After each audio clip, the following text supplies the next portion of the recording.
This program is for discussion purpose only. Business Plus TV or any of our anchor does not bear any responsibility or liability towards the content.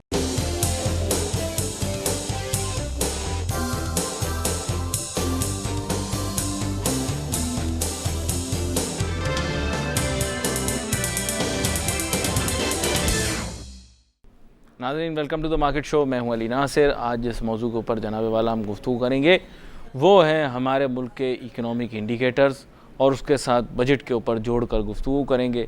हमारे साथ बड़े ही अहम मेहमान आज शामिल गुफ्तगू होंगे, जनाब यूसुफ अबोया साहब, जो कि एक इकोनॉमिस्ट हैं।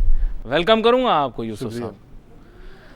कुछ सवाल मैंने सोच के रखे हैं आपके लिए, क्योंकि माशियात जो है वो शोबा ऐसा है, उसके बारे में पाकिस्तान के अंदर कमज़ोर है। ताजिर सनतकार ज़्यादातर आकर हमारे यहाँ मईशत के बारे में बात करते हैं। अफसोस के साथ बात यह है यूसुफ साहब, उन लोगों को ज़्यादा मईशत के मुतालिक इतनी मतलब उनकी गिरफ्त नहीं होती। नहीं पता नहीं तो वो नाराज़ हो जाएंगे। मैं कहूँगा उनकी गिरफ्त नहीं होती। खैर एनीवे, मेरे जहन में बहुत सारे सवालात हैं और चंद सवालात ऐसे हैं जिनके मुतालिक मैंने आपने प्रोग्राम से पहले भी गुफ्तगू की थी। वो ये है कि पाकिस्तान जो है ना, वो बैरूनी और मुकामी कर्ज़ों के बोझ तले दबा हुआ है। तो ये जो डेट हमने एक्वायर कर रखी है, इसको किस तरह से अब हम पे ऑफ करें और किस तरह से पाकिस्तान को इससे निकाल सकें? देखिए, मेरे पॉइंट ऑफ व्यू के मुताबिक हमारा जो ज़ाहिर है कि पाकिस्तान बहुत ज़्यादा रिलाय कर रहा है डेट के ऊपर। अच्छा। तो डेफिनेटली ज़ाहिर है कि ये एक बहुत बड़ा मेजर इशू है और अगर हम इसके हवाले से बात करें तो मेरे ख्याल में एक बहुत मेजर प्रॉब्लम है। अराउंड 5 बिलियन के करीब हमने अपनी डेट सर्विसिंग, जिसे हम मतलब आम आदमी के हिसाब से बात करूँगा कि डेट सर्विसिंग जो कि बेसिकली इंटरेस्ट पेमेंट जो हम करते हैं वो अराउंड 5 बिलियन थी इन 2014। देन फिर 15 में हमारी तकरीबन 6.9 बिलियन के करीब जा चुकी है और एज़ एक्सपेक्टेड कि 2016 में हम 8 बिलियन तक हमें डेट सर्विसिंग के मद में ख़र्च करना पड़े। तो डेफ़िनेटली ये एक बहुत मेजर प्रॉब्लम है और इससे मेरे ख्याल में निकला इसी तरह से जा सकता है कि एक बेनिफिट हमारा जो कि ट्रेड डेफिसिट्स हमारे इम्प्रूव हुए हैं डेफिनेटली, कि एक तो लो ऑयल प्राइजेज़ हैं, उसकी वजह से डेफिनेटली हमारा ट्रेड डेफिसिट जो है वो इम्प्रूव किया है, तो जिसकी वजह से मेरे ख्याल में कुछ इम्प्रूवमेंट आ सकती है। लेकिन मेरे ख्याल में एक तो नेगेटिव पॉइंट ये है कि एक्सपोर्ट हमारी जो है वो डिक्लाइन हुई है। तो इसको किसी तरह से इम्प्रूव करना मेरे ख्याल में ये एक बहुत मेजर चीज़ है और अगर हम मैन्युफैक्चरिंग गुड्स की तरफ जाएं अपनी एक्सपोर्ट्स को लेकर तो डेफिनेटली इम्प्रूवमेंट आ सकती है। एक्सपोर्टर्स की तो जो राय है वो यही है कि और मज़ीद एक्सपोर्ट थोड़ी कम होगी, ऐसा ख्याल किया जा रहा है। एक्सपोर्टर कह रहे हैं और मज़ीद कम होगी। अब और मज़ीद कम होगी तो पता नहीं क्या सिलसिला होगा। अच्छा, आपने तिजारती खसारे यानी ट्रेड डेफिसिट की बात कर ली। बिल्कुल। अब हम अजीब व गरीब किस्म के मसले के अंदर फंसे हुए हैं। छठे सबसे ज़्यादा आबादी वाला मुल्क, वसाइल की कमी या ज़्यादती की मैं बात नहीं करूँगा, क्योंकि मईशत की पहली जो जैसे माशियात की 101 जिसे हम कहते हैं इकोनॉमिक्स 101, उसके पहले सफ़े पे लिखा होता है कि मईशत के माने ही हैं कि वो सवाल ये इस सवाल का जवाब देगी कि महदूद वसाइल के अंदर इंसान की लातादाद ख्वाहिशात को कैसे पूरा किया जाए, है ना? बिल्कुल। तो ये तो कहना गलत होगा कि हमारे मुल्क के अंदर वसाइल बहुत ज़्यादा हैं, बल्कि वसाइल का फुकदान है, हमेशा ही होगा, हमेशा ही होगा और हर मुल्क में यही हाल होगा। तो ये ट्रेड डेफिसिट भी, तिजारती खसारा जो है ये पैदा हो गया है और आपने सुना होगा मईशतदान लंबी लंबी तकरीरें, वो जो सरकारी मईशतदान सरकारी मईशत, वो कहते हैं साहब हमारे मुल्क में वसाइल बहुत हैं, वसाइल बहुत हैं। ट्रेड डेफिसिट इतना क्यों बढ़ गया अगर वसाइल बहुत हैं तो? ट्रेड डेफिसिट मेरे ख्याल में बढ़ इस वजह से गया कि हम एक तो इंपोर्ट्स हमारी जो बेसिकली हैं वो बहुत ज़्यादा लग्जरीज़ गुड्स की बहुत ज़्यादा। एक तो हमारा ये एक बड़ा मेजर प्रॉब्लम है कि हम कंजम्पशन ओरिएंटेड सोसाइटी हैं। ये एक बड़ा जो है वो मसला है कि डेफिनेटली हम कंजम्पशन की तरफ बहुत ज़्यादा जाते हैं और अगर आप उठाकर देखें कि हमारी जो ग्रोथ साइड है उसके हवाले से भी तकरीबन जो मेजर पोर्शन है वो कंजम्पशन का ही है। तो अब कंजम्पशन कौन कर रहा है, ये एक बहुत मेजर प्रॉब्लम है डेफिनेटली। गरीब आदमी जो है वो मेरे ख्याल में एक जो बिल्कुल डाउन साइडिंग की तरफ जा रहा है डेफिनेटली। और जो असल में करना ये होगा मेरे ख्याल में, जहाँ तक मेरा एनालिसिस कहता है, वो ये कहता है कि आपको जो इंपोर्ट्स हैं उसको बेसिकली जो लग्जरीज़ गुड्स हैं उनको एटलीस्ट कुछ हद तक रिस्ट्रिक्ट करना होगा। मतलब जितना मैक्सिमम रिस्ट्रिक्ट कर सकें उसको करना चाहिए और एक्सपोर्ट्स को जो है वो मतलब एक तो एक और प्रॉब्लम ये है कि एक्सपोर्ट कॉम्पिटिटिवनेस का मसला है हमारा, कि हम जो है वो न्यू मार्केट्स जो है वो डेवलप नहीं कर पाते। तो वो न्यू मार्केट्स अगर हम डेवलप करें तो हमारे पास बिल्कुल जो जैसे आपने डेफिनेटली कहा कि ज़खायर बहुत ज़्यादा हैं, तो एक्सपोर्ट नई मार्केट्स अगर डेवलप करें और एक जो है वो एक्सपोर्ट डाइवर्सिफिकेशन जो है उसकी तरफ भी हमें जाना चाहिए मेरे ख्याल में। अच्छा, मईशत के चंद सवाल हैं क्योंकि आप तो पढ़ाते रहते हैं, कहते हैं क्वेश्चंस जो होते हैं व्हाट टू प्रोड्यूस, है ना? बिल्कुल बिल्कुल, व्हेन, वेयर, हाउ, ये सारे बहुत सारे हैं उसमें। उसमें 3 अमूमन गिने जाते हैं मेन, लेकिन बहुत सारे हैं उसमें, तो बहुत सारे सवाल, वैसे बहुत सारे हैं। तो अब हमारे लिए तो चैलेंज सबसे पहला यही हो गया कि व्हाट टू प्रोड्यूस। अब हम बनाए तो क्या बनाए, हमारा इन्हिसार एक्सपोर्ट्स का पता है टेक्सटाइल पर है, and we are only producing that बिल्कुल इन बल्क टू एक्सपोर्ट। और हमारी एक्सपोर्ट्स और हमारी जो मेजर फॉरेन एक्सचेंज अर्निंग है वो भी कॉटन पे ही है। अराउंड 50% जो है वो हम अर्न कर रहे होते हैं कॉटन से। तो वो डेफिनेटली जाहिर सी बात है कि एक बड़ा मेजर प्रॉब्लम है कि डाइवर्सिफिकेशन की तरफ अगर हम जाएं तो। और जो आपने जो सवालात उठाए, बिल्कुल डेफिनेटली ये तो बेसिक क्वेश्चंस हैं। जब इकोनॉमिक्स जब हम स्टार्ट करते हैं तो उस वक्त जो है वो डेफिनेटली ये बेसिक क्वेश्चंस किए जाते हैं, दूसरे सफ़े पे लिखे होते हैं। बिल्कुल, what to produce, how to produce and for whom to produce. Definitely ये बेसिक जो आपके क्वेश्चंस हैं कि which goods and services should be produced in the economy, तो वो डिसाइड करना होगा डेफिनेटली। जो कि एक और मेजर प्रॉब्लम जो हमारा है कि हम ग्रोथ की तरफ तो जा रहे हैं कि ग्रोथ रेट्स तो हमारे जो है वो एक मेरे ख्याल में मॉडरेट रेट्स हैं, लेकिन उसकी जो डिस्ट्रीब्यूशन है उसकी तरफ जाना जो है वो ज़्यादा इंपॉर्टेंट है। उसमें भी नामवारी है। हाँ बिल्कुल, बहुत अहम बात है कि जो इनइक्वालिटीज़ एग्जिस्ट कर रही हैं हमारी इकोनॉमी में, कि जो जाहिर है कि एक अमीर आदमी है तो वो डेफिनेटली उसके पास बहुत ज़्यादा है, तो इसे हम इनइक्वालिटीज़ मतलब एक जनरल लेमैन के लिए बात कर रहा हूँ कि इनइक्वालिटीज़ हम इसे कहते हैं कि वो जो गैप है वो बहुत ज़्यादा होता जा रहा है। उसको रिड्यूस करना, अगर हम बात करें तो मेरे ख्याल में अराउंड 5% हमारा ग्रोथ रेट एक्सपेक्टेड है, और अगर वर्ल्ड बैंक की रिपोर्ट के हवाले से बात करें तो अराउंड 7% में भी एक्सपेक्टेड हो इन 2016-17। तो इशू ये नहीं है, इशू ग्रोथ का नहीं है, प्रोडक्शन का नहीं है, इशू जो है हमारा जो है वो डिस्ट्रीब्यूशन का है कि वेल्थ, डिस्ट्रीब्यूशन ऑफ वेल्थ जो हो रही है वो किस तरह से हो रही है। और ये बहुत बड़ा इशू है आजकल, बहुत मेजर इशू है, और जाहिर है कि एज अ डेवलपिंग कंट्री हमारा तो इशू है ही बिल्कुल, तो इस तरफ ज़्यादा फोकस करना होगा। अच्छा, उसके लिए अब मेरे जैसे आपने जीडीपी ग्रोथ रेट की बात कर ली और साथ आपने डेवलपमेंट उसकी भी बात की, तो सबसे पहले तो मेरे जहन में ये आता है, वैसे आपने देखा आजकल सोशल मीडिया के ऊपर वो एक अखबार की क्लिपिंग घूम रही है कि 1986 में लोड शेडिंग ख़त्म हो जाएगी। पता नहीं आपके नज़र से गुजरी सबकी नज़रों से गुजर चुकी है वो। ये कहा था डॉक्टर महबूबुल हक साहब ने, लोगों ने ये तो पढ़ लिया 1986 और उसको दे धनाधन व्हाट्सएप और फेसबुक पे, लेकिन ये वही हैं जिनको कहा जाता है पाकिस्तान के मोहनास तरीन इकोनॉमिस्ट, उनकी निस्बत से ये बयान लिखा हुआ था। अगर मैं सही सोच रहा हूँ वो ज़माने में प्लानिंग के वजीर, ऐसा मैंने पढ़ा है उसमें, अब हो सकता गलत हो। नहीं, ऐसे तो ही हमारा व्हाट टू प्रोड्यूस का मसला तब से चल रहा है, उस वक्त से चल रहा है। बिल्कुल जाहिर है कि एनर्जी जो क्राइसिस है मेरे ख्याल में वो तो एक बहुत मेजर प्रॉब्लम है ही हमारा, और आज तक है। और जो उसकी मेरे ख्याल में अब जिक्र करूँगा मैं, चाइना पाकिस्तान इकनॉमिक कॉरिडोर जो है इसके हवाले से अगर बात की जाए तो डेफिनेटली एक, अगर हम ऑन द होल देखें तो प्रोजेक्ट तो बड़ा ज़बरदस्त है, ठीक है, लेकिन मसला सारा ये है कि मेच्योरिटी तक अगर पहुंच जाए, अगर मेच्योर हो जाए तो मेरे ख्याल में हमारे एनर्जी क्राइसिस काफ़ी हद तक आपने अगर या मगर लगा दिया ना नहीं, अगर लगाने का मकसद ही यही है कि एक्चुअली के मेच्योर नहीं हो पाते हमारे यहाँ प्रोजेक्ट्स। ये एक बड़ा मेजर हमारा प्रॉब्लम है कि स्टार्टिंग तो डेफिनेटली होती है कि स्टार्ट कर दिया फला प्रोजेक्ट। जब आप और मैं पैदा नहीं हुए थे ना तो एक और प्रोजेक्ट था, उसका नाम था आरसीडी, तंजीम भी है वो आजकल ECO के नाम से मशहूर है, इकोनॉमिक, हाँ वो ये कॉर्पोरेशन का इन्होंने बनाया हुआ है। अब उसमें सेंट्रल एशिया के मालिक भी हो गए हैं। और लोग कहा करते थे यहाँ पर हम गाड़ी में बैठेंगे, यहाँ पे हम बस में बैठेंगे, यहाँ से तेहरान जाएंगे, तेहरान से आगे तुर्की जाएंगे, तुर्की से आगे यूरोप जाएंगे, कुछ नहीं है बिल्कुल। लेकिन एनीवे कहते हैं क्या पैवस्ता है शजर से उम्मीदें बाहर चलें। अच्छा, अगला सवाल आपसे वो ये है कि why GDP growth rates improved in the last year. अब मेरे जहन में तो ये है कि पिछले साल की बात हो रही है, बिल्कुल इस साल नीचे आया रेट ऑफ चेंज के हिसाब से। रेट ऑफ चेंज के हिसाब से बिल्कुल जी, इम्प्रूव तो किया है, लास्ट ईयर भी किया है और इस साल भी। जैसे मैंने अभी इकोनॉमिक ग्रोथ रेट्स की बात की, तो वो क्यों किया है एक्चुअली, उसकी मेरे ख्याल में आप पूछना चाह रहे हैं। हाँ, मैं तो यही चाह रहा हूँ। तो उसका देखें मेजर रीज़न जहाँ तक जो है वो, अगर हम फैक्ट्स एंड फिगर्स देखें, थोड़ी स्टैटिस्टिक्स देखें, तो उसका मेजर जो इन्फ्लुएंस है वो आउटसाइड है।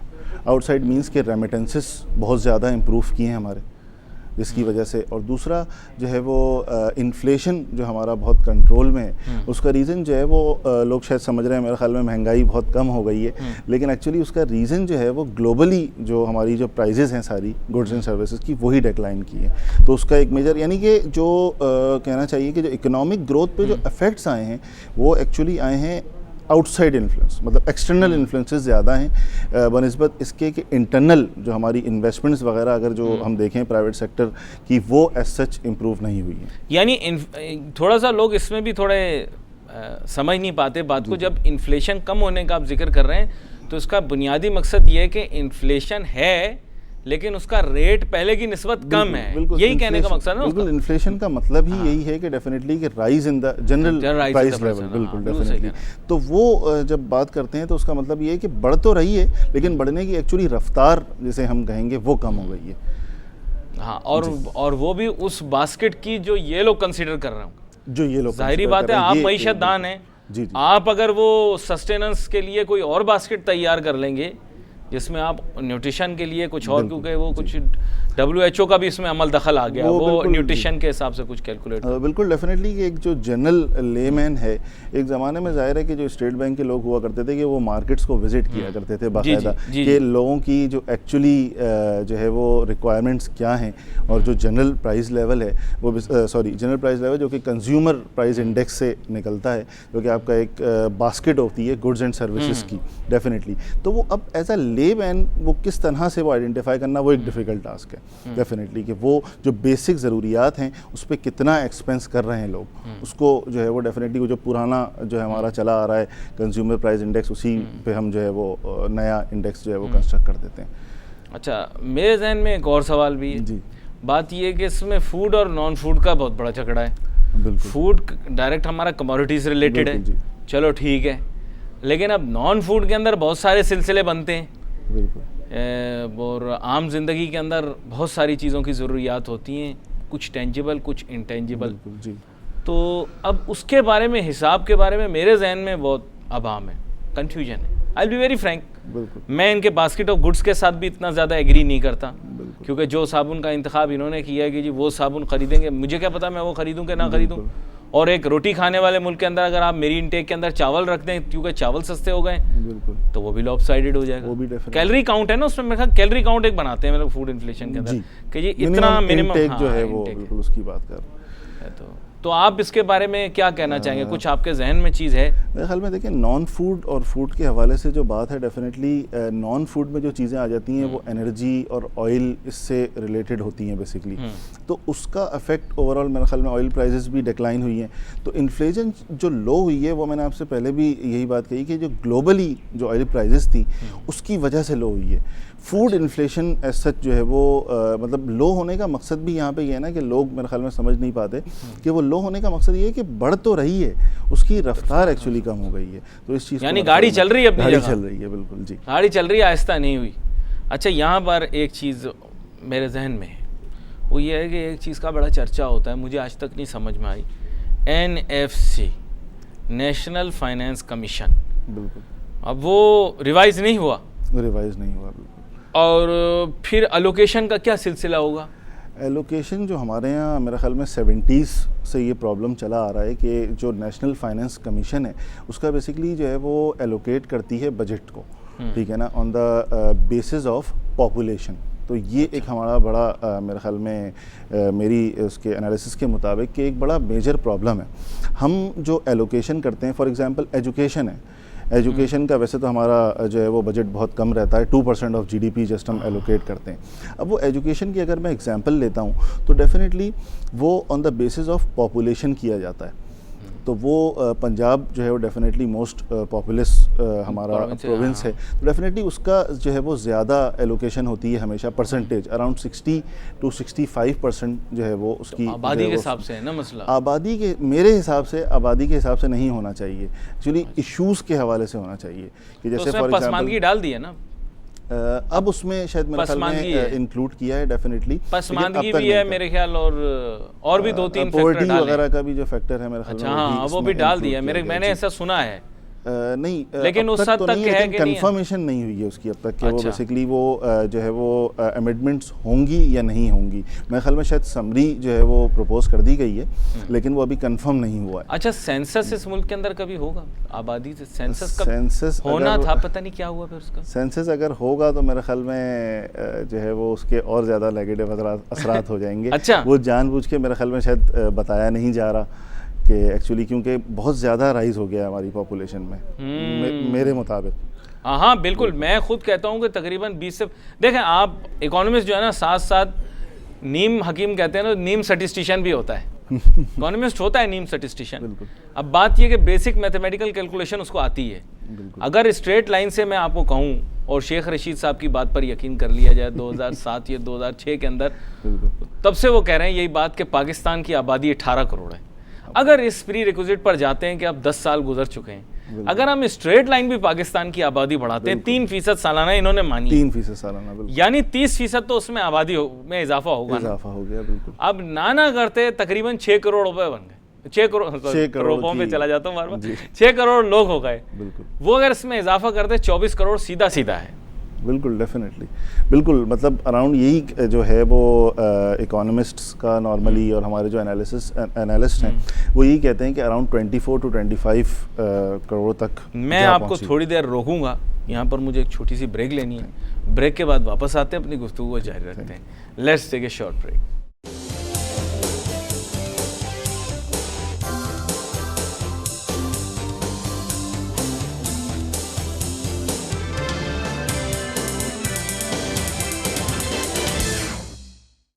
नाज़रीन, welcome back after the break. गुफ्तगू हमारी जारी, बात कर रहे हैं जनाब यूसुफ अबोया साहब के साथ। यूसुफ अबोया साहब, ब्रेक पे जाने से पहले आपने हमें बहुत सारी चीज़ें इकनॉमिक इंडिकेटर्स के मुतालिक बताई, NFC के ऊपर भी थोड़ी सी आपने रोशनी डाली। अब मैं आपको एक और तरफ लेकर आता हूँ, और वो ये है कि आपने देखा होगा कि टेलीविज़न के ऊपर बीच में एक इश्तिहार चला करता था, और उसमें अरबाब इक़्तिदार में जो लोग थे उनको याद कराया जाता था ऐसे ऐसे करके कि 4%, 5% का वादा। अब आपको पता है हुकूमत गर्म पानी में है, इश्तिहार भी खुद ही चलवाया करते थे मेरे ख़्याल से, और अब बंद भी खुद ही करवाया है। तो मसला ये है कि ये सारी चीज़ें, खैर ये तो अब पब्लिक है, सब जानती है, फिर भी कुछ नहीं जानती। लेकिन यह है कि इस मासूमियत के अंदर मसला ये है कि आपने हाईलाइट कर दिया कि 2% GDP का हम तालीम पर लगाते हैं। यह मजमूई बात कर रहे हैं आप या सिर्फ फेडरल बजट की बात कर रहे हैं? मजमूई बात कर रहा हूँ। 2% पूरे पाकिस्तान का GDP बस। बिल्कुल।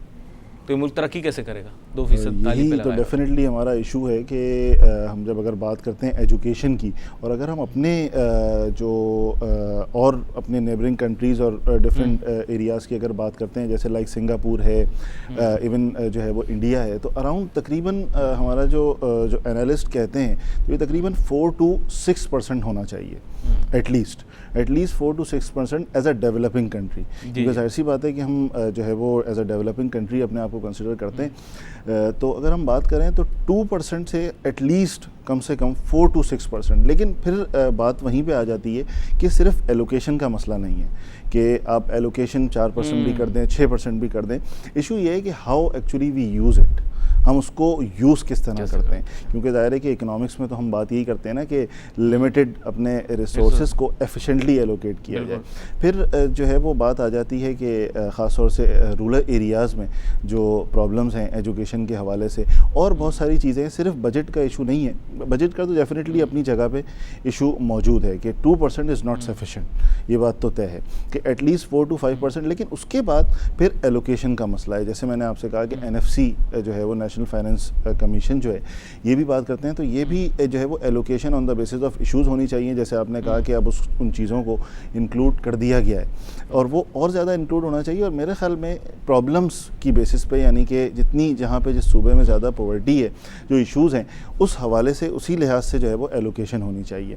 लेकिन फिर बात वही आ जाती है कि एलोकेशन का मसला नहीं है, बात जो है वो आ जाती है कि वो किस तरह से हम उसको यूज़ करते हैं। तो उसको एफिशिएंटली यूज़ करना जो है वो भी ज़रूरी है। और दूसरा जो है वो हमारे यहाँ जो टीचर्स और स्टूडेंट्स रेशो है वो भी बहुत कम है। गवर्नमेंट स्कूल्स की अगर मैं बात करूँ तो उसको भी डेफिनेटली बढ़ाना होगा। बिल्कुल सही आप कह रहे हैं। और उसमें एक चीज़ और भी इजाफा कर दें, क्योंकि मेरा ऐसा ख्याल ये है कि अक्सरियती रूरल एरियाज़ की जहाँ तक बात की आपने, मेरे ख्याल 20% से लेकर 50% तक पैसा हकीकी मानों में लगता होगा, बाकी लोग खा जाते होंगे। बिल्कुल यही इशू है कि जैसे वही मैंने आपसे कहा ना कि यहाँ कराची में हो तो लोग फ़ौरन पहुँच जाते हैं कैमरे लेकर, ये देखें स्कूल बाहर बने, वहाँ रूरल एरिया में स्कूल बन भी जाते हैं और ताके बन जाती हैं लोगों की, फिर वहाँ पे खोते बांध देते हैं। बिल्कुल, ये तो डेफिनेटली मेजर इशू है हमारा। और अर्बन एरियाज़ में तो एटलीस्ट जैसे आपने कहा कि हम पहुंच जाते हैं और वो सारी चीज़ें कि वो कवरेज फिर भी एटलीस्ट हो जाती है, लेकिन रूरल एरियाज़ में तो कोई चेक एंड बैलेंस ही नहीं है मेरे ख्याल में। इवन मीडिया का भी ऐसा सच नहीं है बहुत ज़्यादा, और कोई भी चेक एंड बैलेंस नहीं है। तो वहाँ पे चेक एंड बैलेंस लगाना शहर में आप समझ लें कि जितना मीडिया ऑफ ट्रैक हो चुका है ना, गाँव देहात में उससे कहीं ज़्यादा ऑफ ट्रैक हो चुका है। बस ये मैं आपको अंदर की बात बता, ऑफ ट्रैक हो चुका है, बहुत ज़्यादा ऑफ ट्रैक हो चुका है। और अब सब मिल के करते हैं ये काम। गलत जितने काम होते हैं ना, इसमें सब मुलविस, ये जो चारों सतून, चौथा सतून भी हमने बना दिया ना हुकूमत का, ये साथ मिल के सब काम करते हैं। खैर, यहाँ पर मैं आपको एक और जानिब भी लेकर आऊँगा। अब मसला ये है कि तेल की कीमतें गिर गई जी, गवर्नमेंट ने उसका क्रेडिट ले लिया कि तेल की कीमतें बैनुल-अक़वामी सतह के ऊपर गिर गई, इसमें तो हमारा कमाल है, हमारा कमाल। लेकिन इनका कमाल तो नहीं है। तो बैनुल-अक़वामी सतह के ऊपर कहाँ से? हम तो बहुत छोटे कंज्यूमर हैं और बहुत ही छोटे प्रोड्यूसर हैं, उससे बहुत छोटे प्रोड्यूसर हैं जिससे बड़े हम कंज्यूमर हैं। बिल्कुल, ये तो जाहिर है कि ये जो है वो जब कोई पॉजिटिव चीज़ होती है तो उसका तो बेनिफिट ले लिया जाता है डेफिनेटली नॉर्मली, लेकिन इसमें कोई एज सच मेरा ख्याल। और मैंने आपसे वही बात कही ना कि इन्फ्लेशन की भी अगर हम बात करें तो वो भी इससे रिलेटेड बहुत ज़्यादा है। सही कह रहे हैं कि ऑयल प्राइसेस जो डिक्लाइन हुई हैं वो ग्लोबली हुई हैं, उसमें डेफिनेटली और किसी का कोई वो मेरे ख्याल में उसमें अमल दखल नहीं है डेफिनेटली। तो वो डिक्लाइन हुई हैं जिसकी वजह से हाँ एक बेनिफिट हमें इससे हो सकता है जो कि ट्रेड डेफिसिट है हमारा। हमारे इम्पोर्ट बिल्स जो हैं वो जो है वो मेरे ख्याल में अब तक कम हुए हैं और इन फ्यूचर जो है वो और मज़ीद इस पे मजे की बात ये डेफिसिट के अंदर मुझे ऐसा लगता कमी नहीं आएगी, डेफिसिट वहीं रहेगा बल्कि बढ़ जाएगा। वो एक्चुअली एक्सपोर्ट्स डिक्लाइन हो गई ना, अराउंड 11 to 12% एग्जैक्ट फिगर मेरे जहन में, लेकिन अराउंड 11 बिल्कुल ये एक मेजर प्रॉब्लम है कि एक्सपोर्ट्स डिक्लाइन कर गई हैं हमारी। तो उसका जो पॉजिटिव इम्पैक्ट था वो मेरे ख्याल में इससे जो है वो प्लस माइनस वाला जो होता है वो उस टाइप की चीज़ हो गई है। नेट ऑफ करने के बाद जो है वो डेफिनेटली बिल्कुल। अच्छा, यहाँ पर मैं एक जो मेरे जहन में चीज़ आती है वो ये कि हमारे मुल्क के अंदर एक जो आप ऐसे समझ लें कि पिछले चंद सालों के बाद अब एक क्वांटम शिफ्ट दिखाई जा रही है कि नहीं वो मैं नहीं कह सकता। देखें, अगर मैं आपको ये कहूँ कि जी पाकिस्तान की मईशत ने क्वांटम जंप ले लिया है तो गलत होगा। हकीकतन कोई क्वांटम जंप नहीं लिया, लेकिन जो क्लेम करती है गवर्नमेंट वो ये कहती है साहब हमने अपने ज़र मुबादला के ज़ख़ीरे बढ़ा दिए। मतलब वो तो एक जो हमारे फॉरेन रिजर्व्स हैं हर किसी ने कह दिया। फिर उसके बाद ये कहा कि जी IMF और वर्ल्ड बैंक तो हमसे इतनी मोहब्बत कर बैठे हैं कि वो जहाँ देखते हैं हमें बोसा देते हैं और हमें थपकी देते हैं और बोलते हैं वेल डन बेटा, वेरी गुड, शाबाश, और बेहतर जाओ। और उसके अलावा बैनुल-अक़वामी इदारों की बात की जाती है, MSCI इंडेक्स, उसमें भी कहते हैं पता नहीं हम इमर्जिंग मार्केट्स में आ जाएंगे, स्टॉक वालों को बता रहा हूं। तो इस तरह की चीज़ें कही जा रही हैं कि ऐसा महसूस होता है कि पाकिस्तान की मईशत दिन दुगनी रात चौगनी तरक्की कर रही है। मेरी भी ख्वाहिश यही है, लेकिन हकीकत इससे बिल्कुल बरखिलाफ़ है। और GDP ग्रोथ रेट जिसका आपने जिक्र किया था वो इस साल ईयर ऑन ईयर बेसिस के ऊपर अगर देखा जाए तो रेट ऑफ चेंज उसका कम हो गया। बिल्कुल, रेट ऑफ चेंज कम हो गया। बिल्कुल जी, रेट ऑफ चेंज। देखिए, इसके हवाले से जो मैं कहूँगा मेरे ख्याल में अगेन जो हमारी जो पहले भी हमने मेरे ख्याल में इस हवाले से बात की कि एक्सटर्नल इन्फ्लुएंसेस बहुत ज़्यादा हैं जी, कि ये जो रेमिटेंसेस बढ़ गए जिसकी वजह से फॉरेन एक्सचेंज रिजर्व्स बढ़ गए, और सेकंड जो हमने लोन्स लिए डेफिनेटली जिसकी वजह से हमारे पास डॉलर्स बढ़ गए। तो डेफिनेटली उसका इम्पैक्ट पॉजिटिव नहीं है और लॉन्ग टर्म नहीं है। असल में जो इकोनॉमिक ग्रोथ अच्छे रेट्स अगर आपने अचीव करने हैं और उसकी फिर जाहिर है कि वो वाली बात तो डेवलपमेंट वाली बात तो जो इक्वालिटीज़ वाली बात है वो तो बाद में आती है, लेकिन डेफिनेटली अगर हम ग्रोथ के हवाले से बात करते हैं तो इसमें एक चीज़ बहुत इंपॉर्टेंट है जो कि आपकी प्राइवेट इन्वेस्टमेंट्स हैं, उसको इनकरेज करना होगा। रेमिटेंसेस बढ़ने से अगर ग्रोथ हो रही है, ऑयल प्राइसेस डिक्लाइन होने से, ये सारे एक्सटर्नल इन्फ्लुएंसेस हैं मेरे जो है वो एनालिसिस के मुताबिक, और डेफिनेटली आप भी इससे एग्री करेंगे कि जो इश्यूज़ हैं हमारे वो हैं कि हम अपने प्राइवेट, अच्छा दूसरा सेकंड एक और चीज़ कि हम ये देखें कि हमने कितनी एम्प्लॉयमेंट जनरेट की है, कितनी एम्प्लॉयमेंट जनरेट की हमने। तो डेफिनेटली असल चीज़ तो ये है कि अगर ग्रोथ अचीव हो रही है तो वो डेफिनेटली इन्वेस्टमेंट एक तो इम्प्रूव होनी चाहिए, और डेफिनेटली ये तो एक पूरी साइकिल है कि जब इन्वेस्टमेंट इम्प्रूव होगी, प्राइवेट सेक्टर जो है वो इन्वेस्टमेंट ज़्यादा करेगा तो डेफिनेटली आपकी एम्प्लॉयमेंट जनरेट होगी, और इन दी एंड फाइनली आपकी कंजम्पशन इम्प्रूव होगी जो कि ओवरऑल आपकी इकोनॉमी के लिए बेहतर होगी। अच्छा, बात ये है कि अब मैं थोड़ा आपको एकेडमिक एरिया में लेकर आता हूँ। मसला क्या है कि हम तो बच्चों को मईशत अच्छी पढ़ाते हैं, माशियात के मुतालिक उनको अच्छा बताते हैं, बिल्कुल जी, उनको डायग्राम भी पढ़ाते हैं, चार्ट भी पढ़ाते हैं, फिर वो बेचारे जब प्रैक्टिकल लाइफ में जाते हैं तो सब चीज़ें उल्टी हो रही होती हैं। फिशर की इंटरेस्ट रेट की थ्योरी को समुंदर में जाके फेंक दिया जाता है। अगर वो बेचारे मॉनेटरी पॉलिसी पढ़ेंगे तो वो कहेंगे साहब कि हमें जो आपने पढ़ाया यूसुफ अबोया साहब, ये तो सब एप्लीकेबल है ही नहीं, है तो सब गलत है। बिल्कुल। फिर उसके बाद वो इकोनॉमिक, आपका जो इकोनॉमिक सर्वे ऑफ पाकिस्तान है वो पढ़ेंगे, उसमें अनोमलीज देखेंगे, यानी आपने पढ़ाया 1 + 1 = 2, बिल्कुल, और इकोनॉमिक सर्वे में लिखा हुआ है 2 + 2 = 5, 2 + 2 = 7, बिल्कुल, 2 + 2 = इशाक डार, गलत हो गया, मतलब 2 + 2 = समथिंग एल्स, माजरत के साथ ज़रा गलत निकल गया, कोई और ताल्लुक। लेकिन ये कि बच्चा जो पढ़ेगा तो बच्चा तो ये कहेगा कि जो कुछ मैंने इकोनॉमिक्स की किताब में पढ़ा वो इररेलेवेंट है। बिल्कुल। तो आप मुझे इसका बताएं कि इस कन्फ्यूजन को कैसे दूर करें। ना फाइनेंस की किताब एप्लीकेबल है, ना इकोनॉमिक्स की किताब एप्लीकेबल है, पाकिस्तान के अंदर कौन सी इकोनॉमिक्स एप्लीकेबल है?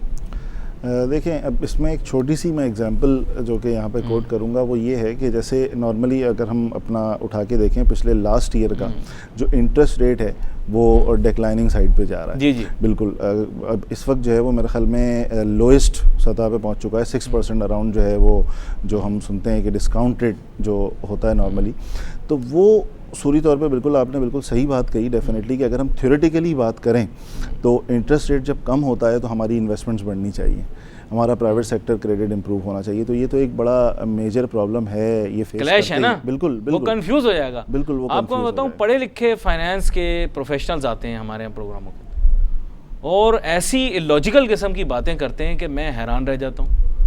यानी सिर्फ वो जिसे कहते हैं ना, मीठा मीठा हब हब, कड़वा कड़वा थू थू। बिल्कुल। अब उनको CAPM पता है, वो पढ़ाते भी हैं यूनिवर्सिटियों के अंदर, और यहाँ पर आकर हमारे प्रोग्रामों के अंदर उल्टा सीधा पता नहीं क्या बोल रहे होते हैं वो कि जी हाँ पाकिस्तान की स्टॉक मार्केट का रिटर्न तो ऐसा आ रहा है और 10 साल पे।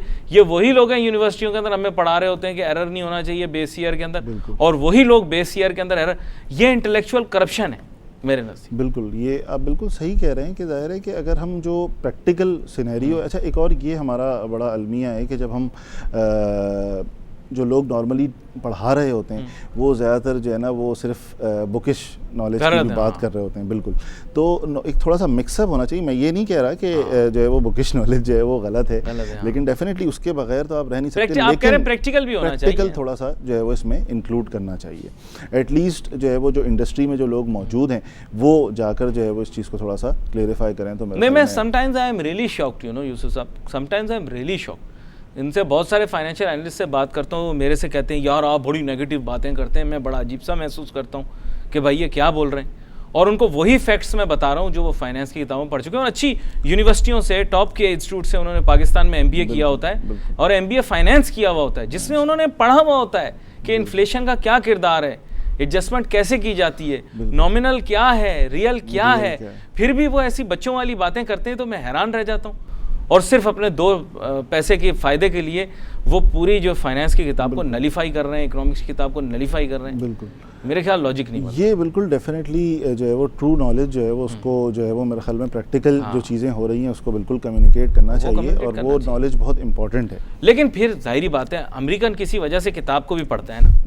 नहीं, बिल्कुल नहीं, डेफिनेटली मतलब किताब के रोल को आप माइनस नहीं कर सकते किसी सूरत भी। उसने जो रूल्स ऑफ द गेम बनाए हैं भले वो रिवाइज कर देता है, वो कहता है चलो क्लासिकल इकोनॉमिक्स को मैंने अब रिवाइज कर दिया, नई थ्योरी ले आया, बिल्कुल, लेकिन जब वो लेकर आता है फिर वो अमल दरामद करवाता है। बिल्कुल, वो नॉर्मली ज़ाहिर है कि अभी क्लासिकल्स की आपने बात की तो मेरे ख्याल में इसके हवाले से फिर ज़ाहिर है कि केनेजियंस आते हैं, केनेजियंस आते हैं, वो न्यू मतलब वो प्रोसेस कंटिन्यूसली उनका चलता रहता है, रिवाइज्ड होता रहता है। लेकिन जब वो आता है तो वो कहते हैं without rules of the game कोई चीज़ नहीं होती, बिल्कुल रूल्स ऑफ द गेम होनी चाहिए। और वो यूजुअली जो आता है वो भी मेरे ख्याल में जो है वो कोई ऐसे, जैसे अगर हम ऑयल प्राइस शॉक्स की बात करें तो पहले बात करता था सिर्फ डिमांड साइड की, फिर उसके बाद जो है वो सप्लाई साइड से जब शॉक लगा तो वो एक नई थ्योरी जो है वो उन्होंने डेवलप कर दी। डेफिनेटली वो जब ऐसी कोई चीज़ जो है वो अगर प्रैक्टिस करते हैं तो उसके ऊपर थ्योरीज जो है वो डेफिनेटली डेवलप हो जाती हैं। आपका बहुत शुक्रिया यूसुफ बोया साहब, आप शो पर तशरीफ़ लाए। बड़ी अच्छी गुफ्तगू रही, मज़ेदार गुफ्तगू रही आपके साथ, और कोशिश करेंगे आइंदा आने वाले प्रोग्रामों के अंदर भी आपके साथ इसी तरह बात बनती रहे। Thank you so much. नाजरीन, हमने गुफ्तगू सुनी और मेरे ख्याल मईशत के बहुत सारे पहलू थे, बहुत सारे इंडिकेटर्स थे जिनको हमने डिस्कस किया, जिन पर हमने बात की। हम सोशल मीडिया के ऊपर बहुत ज़्यादा मुतारिक रहते हैं, हमारे जो पते हैं वक्तन फ़वक्तन आपको स्क्रीन पर दिखाई देते रहेंगे। आज के लिए प्रोग्राम का वक्त ख़त्म हुआ चाहता है। अली नासिर को, हमारी टीम को इजाज़त दीजिए। अल्लाह हाफ़िज़।